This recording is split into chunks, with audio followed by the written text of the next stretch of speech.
Welcome to Sweet Life Beat Life. We hope this video helps. In this video, I will explain how to make vegan soap. We'll start by understanding the fundamental ingredients required for a beautiful, plant-based bar. Safety is paramount, so always wear appropriate protective gear, including long sleeves, gloves, and eye protection, when working with lye.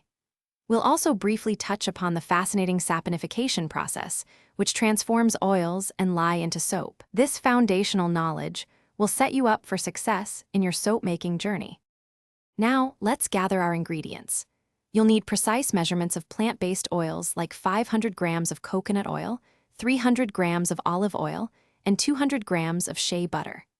Next, carefully prepare your lye solution by slowly adding 130 grams of sodium hydroxide to 330 grams of distilled water in a well-ventilated area.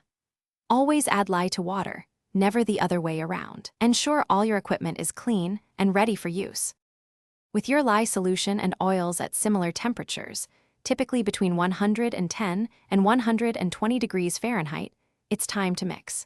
Slowly pour the lye solution into the oils, then use an immersion blender to mix until the mixture thickens to trace.